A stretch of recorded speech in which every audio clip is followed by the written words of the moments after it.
Hey YouTube, taking Bullseye for a little walk this morning. You know, there's an old song. I think it actually might be an English song, I'm not sure. But some of the words to it are something like this. It says, Christmas is coming, the goose is getting fat. Please put I think they say halfpenny in the old man's hat.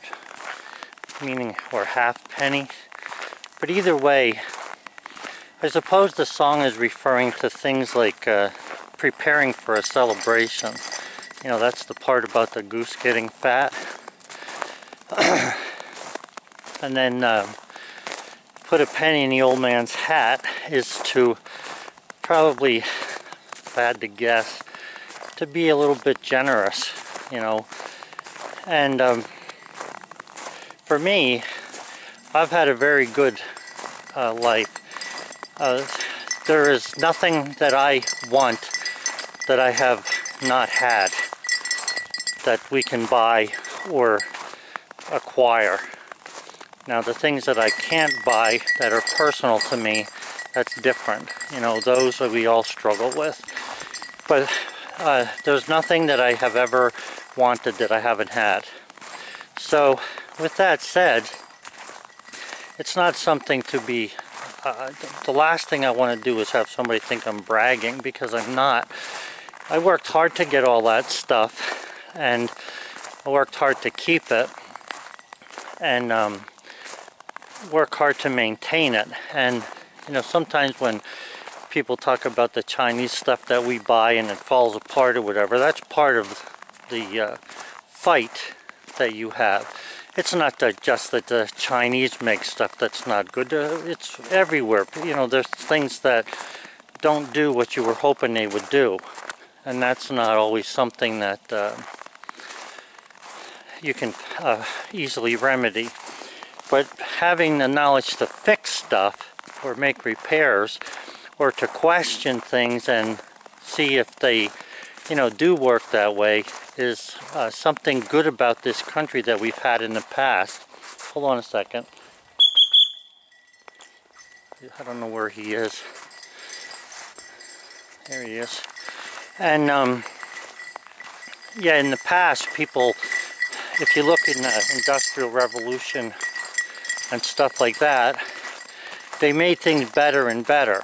I mean, we're not driving 1901 Fords around or whatever the heck year they had.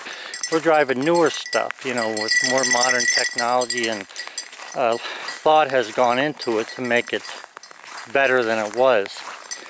I have to laugh at some of the people I talk to. They read something and they take it as, you know, this is the way life is. It has to be this way. You can't change that. And that's not how I live my life.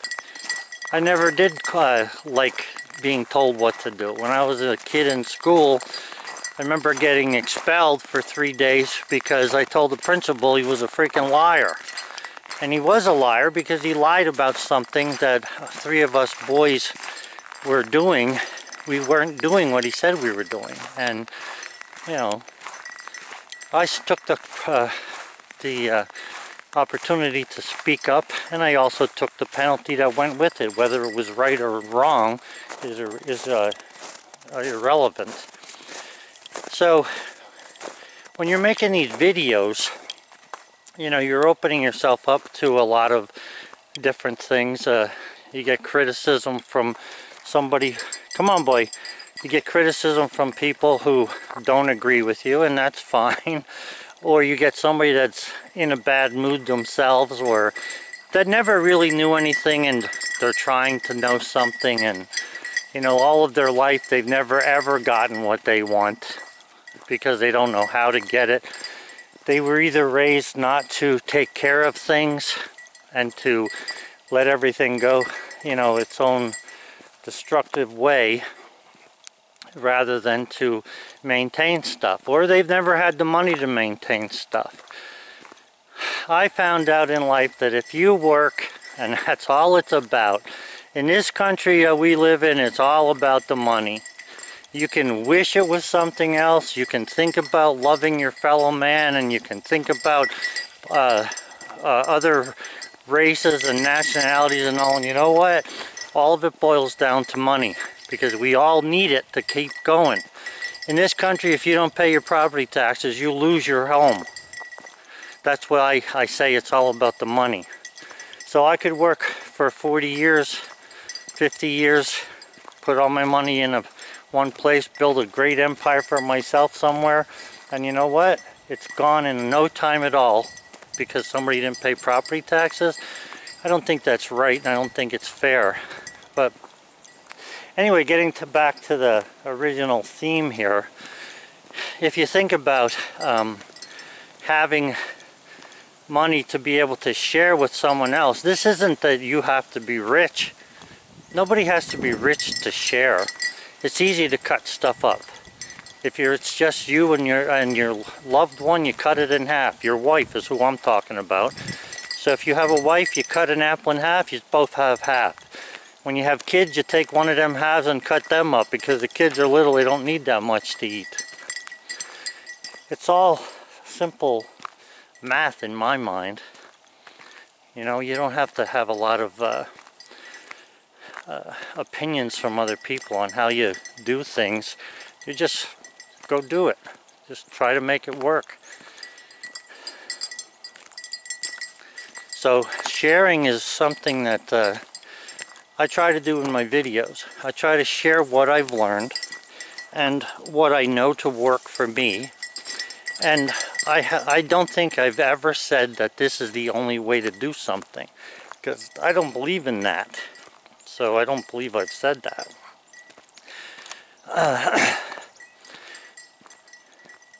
I'm against things where, like say at the sawmill for instance, you know, you should have a new blade on. I have people tell me, oh, you got to put a new blade on every couple of hours when you're cutting. You know what, I'm going to defy that. I don't want to put a blade on every couple hours. I want to put a blade on and let it cut for 10 days. Alright?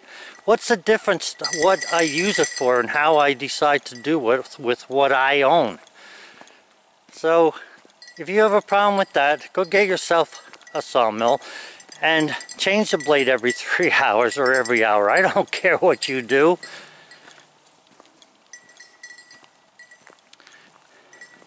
Anyway, what I was saying is I share what I learn with other people.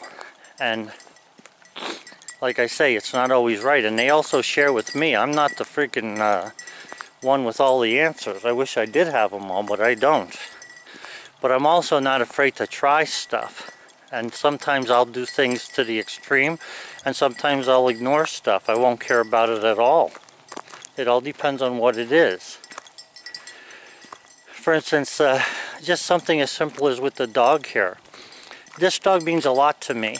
I've spent a lot of time with this dog. I take him out every single day. There's no day that I don't take him for a walk. And if I'm sick, my wife will take him for a walk. But I haven't been sick since like 2009 or whatever. But my point here is that because he means something to me, I spend $600 for a collar for him so that I can call him back, you know, if he starts to get off somewhere. And I don't even want to have that control over the dog. But I have to have that control because in Pennsylvania there's a leash law. So this law tells me you must have control over your dog. So what I love about America is I don't have a leash on him and I don't have no 6-foot cord, but I have control over him because all I got to do is push the button and he knows to come back. And that's about all there is to it. And that's another reason why I'm living where I live. I don't want the dog to be afraid to go to the potty of wherever he's at. I don't want people to be upset because the dog, you know, urinated on their hydrangea bush. So I don't worry about that. That's why I bought enough land that the dog can go wherever he wants to go. So can I, for that matter. But, yeah, so as far as the goose is getting fat, you know, it's just an old way of being. that really has worked for centuries, and that is to put things back, put things away, save things. And people today, oh, what should I save it for? You know, look, I'm not saying that nobody should have a new car or you shouldn't have a new home if you worked for it and you have the money for it.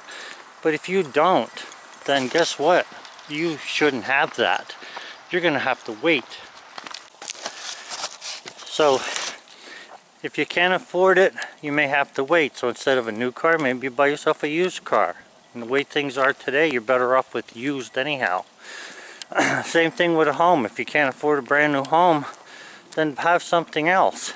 I've never lived, since I've left home as a kid to get married, my wife and I have never lived in a home that I haven't built. Now, that may mean something to someone. It doesn't mean anything to me because that's just the way it was. However, I can also say my kids never lived in a home that I haven't built until they left home. Now, is this good or bad? It's neither. It doesn't matter. I'm not talking about good and bad. I'm just talking about what happened. Now, I had been able to build houses because that's the business I was in. So I had lumber, I had nails, I had everything I needed to build houses many times over. So it was easy for me to build a house. There was hardly any cost to it at all once you have everything. It's kind of like, you know, if you own a dress factory, I would imagine that your clothes would be, or your kids would be the best dressed kids in town because you have the sewing machine, you have the material, and you know how to do the work. So a lot of what I see with these comments and young guys today, not all the comments, the older guys give good comments and some of the younger guys are very intelligent. But you get these stupid comments where people think something should be a certain way because they either read it somewhere or somebody told them that, or they watched 10 videos that said the same thing. I'll tell you something, when I had fixed that Dodge Durango that I was showing on the video last week, I looked at about 50 different videos, all ranging from people who teach for a living auto mechanics and people who are just weekend warriors trying to get something done. Not one of them told me how to fix that car or gave me an indication as to what was wrong with the car. Not one. So my video that I made about that is special because it's one different video about how something got accomplished. And you know, that's why I shared it. I didn't share it because every Dodge Durango has the same freaking problem I have. I shared it because if you have this problem, maybe it's this. You know?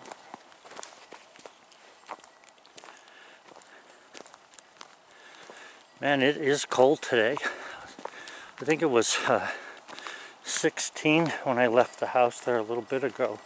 Good thing that there's no wind. No sun either today. It's all cloudy. Yeah. So guys, as far as I started the video with, preparing for something, saving for things was always a good idea. You know, in 2006 I bought myself a new truck and I just put it in the garage. I parked it. I did that because I didn't want to have to pay the prices when I would be 70, which would at that time would have been almost 20 years later. I didn't want to have to pay the price of the new trucks as they kept going up and up. So for all intents and purposes, I have a new truck. I just don't use it. So I've done that with other things. I have the house is new that I live in, and I'm building another new house. And I do that because I like keeping myself busy, like I have said in other videos. Come on, boy! And at the same time, this guy loves this winter snow. At the same time, I forgot what I was saying there. Sorry about that, guys. This is what happens when you get older and you're worried about the dog. Whew. Yeah, oh, okay. So anyway, saving up for stuff is always a good idea, and contributing to mankind in some other way. I have built a lot of houses for people and never charged them for different things that they had gotten in the house. I did that simply because I was able to, not because I'm looking for any pat on the back, because you can't get pats on the back from the things that I would consider important.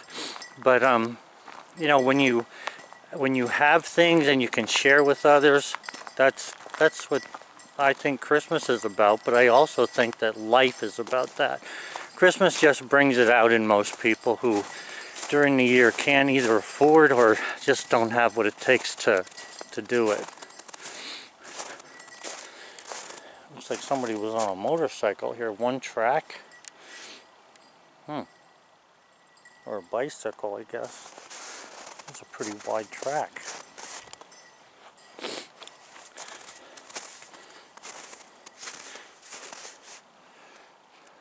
One thing nice about the snow, and especially up in the woods here, you're able to find out what kind of animals are actually walking around at night. Come on, boy!